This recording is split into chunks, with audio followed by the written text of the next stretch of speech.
La machine élévatoire à vapeur, dite à Robert, est située à Hachette, hameau de l'Auquignol, sur la rivière canalisée de la Sambre qui rejoint l'Oise plus au sud.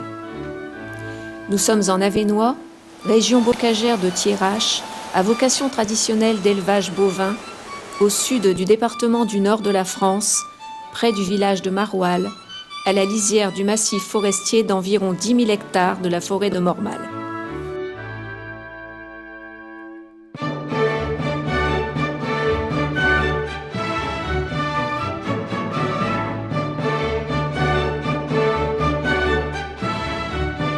Pourquoi des machines élévatoires aux écluses de la Sambre canalisée ? Pour pomper l'eau, de bief en période d'étiage, sur les 23 km du parcours de l'aval vers l'amont. La machine à vapeur, dite à Robert, est installée vers 1859 à l'écluse numéro 2, au lieu-dit Hachette, 20 ans après la canalisation des 67 km de la rivière. Le cours sera muni de 38 écluses. La machine à Robert fonctionnera jusqu'en 1974 grâce aux bons soins de Robert Deflon, dernier éclusier arrivé à Hachette en 1944.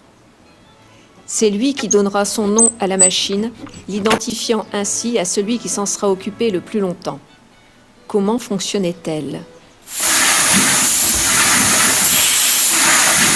Cette machine à 2 cylindres double effet, à double expansion, étudiée et conçue par l'Écossais James Watt, fonctionna à l'écluse d'Hachette de 1859 à 1974. Un majestueux balancier s'articule au sommet d'un portique triangulaire. Le moteur est constitué de 2 cylindres verticaux et de leur tiroir de distribution de vapeur. Les tiges des pistons sont reliées à une extrémité du balancier. Une bielle forgée, particulièrement esthétique, relie le balancier à une manivelle calée sur le même arbre que le grand volant d'inertie.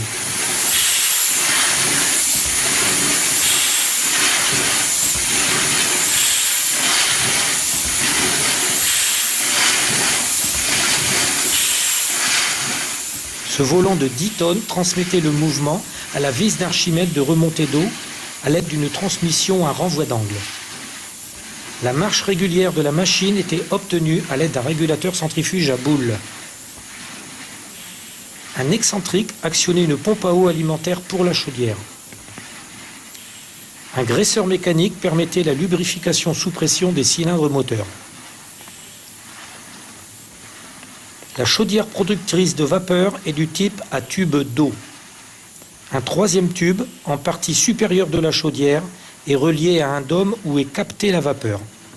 Ce dôme est surmonté de la soupape de sécurité. Toutes les parties métalliques de la chaudière sont enfermées dans une maçonnerie de briques réfractaires. Un niveau permettait de vérifier la bonne hauteur d'eau dans la chaudière.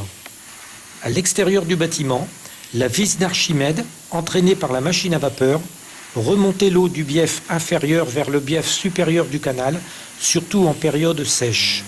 Cette vis très ancienne est réalisée en tôle chaudronnée et rivetée. Remplacée en 1974 par 2 pompes électriques de 1000 m3, on peut encore voir la machine à Robert dans son bâtiment d'origine, à l'écluse d'Hachette. Les autres modèles sur le cours de la Sambre ont disparu depuis. Elle est devenue une pièce de collection unique en France. Pour venir à Hachette, il faut emprunter la route qui relie Maroilles à l'Auquignol. En venant du nord, de Maubeuge ou d'Aulnoy-Aymeries, il faut emprunter la route de Berlaymont vers Sasny. À partir de 2020, il sera possible d'accéder au site par la voie fluviale restaurée. Après avoir admiré la machine à Robert, il vous restera à faire la visite des remparts de la ville de Lequesnois qui datent de Vauban. Il vous faudra passer par la forêt de Mormal, peuplée de chênes et de hêtres. Le village de Maroilles vous accueille à proximité. Vous pourrez y acheter des fromages à la réputation internationale, des flamiches et autres produits régionaux.